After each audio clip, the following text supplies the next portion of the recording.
Whoever this is, call the Mission Trail Association, the headquarters of the Nestor Valencia transfer station. They're there every day, Monday through Friday. Get a hold of them. They'll take their history. Yes. Besides Socorro, Isleta, and San Elizario, we also had other missions.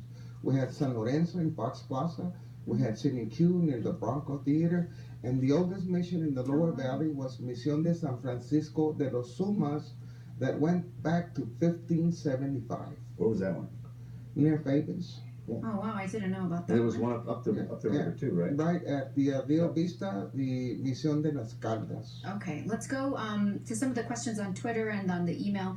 Ruben, are there still heirs of Pancho Villa in El Paso, or houses he owns?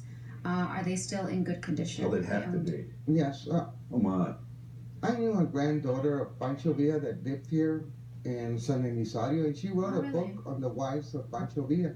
There's a descendant of Pascual Orozco. There's a grandson of Francisco Madero that works here as a locksmith.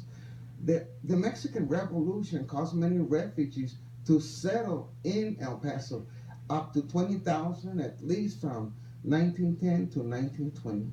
And Martin asking, I have a question about the buildings demolished. Weren't those the doing of Mr. McElroy and the old council, including Representative Courtney Island?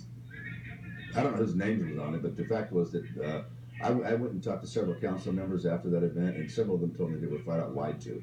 So however you want to phrase it, it's irrelevant now because it's over with. But let's not repeat it. Whom? Well, go ask the people involved. I wasn't there when it occurred. The council knows who did it. And the fact that those are still parking lots and the council was flat out lied to, and I doubt they're going to go through that again. I hope not. And from Ruben, for Mr. Morales, a question. Wasn't there an Indian burial place found when downtown was being excavated for some underground piping? I believe that was the military cemetery where the library in the El Paso Museum of History is. What they uncovered were remains of all military soldiers. I've never heard of an Indian burial plot in El Paso or Juarez. Wasn't there one of those by Mission? Well, yes, but I think they were Mexicans, not Native Americans.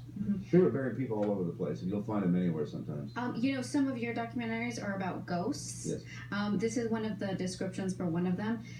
Psychics talk to ghosts, and the ghosts talk back in stories that play out at some of El Paso's most historic locations: Concordia Cemetery, McGoffin Home, Keystone Site, El Paso High School, Mount Cristo Rey, El Paso Public Library, the Plaza Theater, and the Franklin Mountains. Close to history. Do you believe that? Do you believe that there are genuinely haunted places in El Paso? Well, I doubt there's anywhere without a ghost. Start with that, okay? Ghosts are everywhere. Where do you think they go?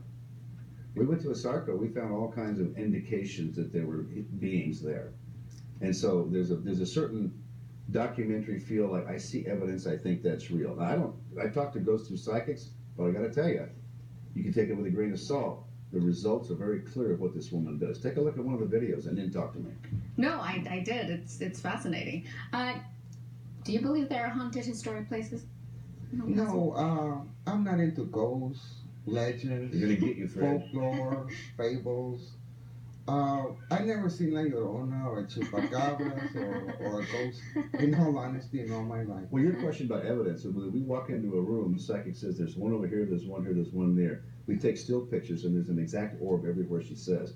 That's the evidence I'm following. Okay. I've seen that happen. Okay. Take it or leave it. Okay. And this is from Manuel Hinojosa. How will Chihuahuita be affected by the connection of Paisano and the border highway?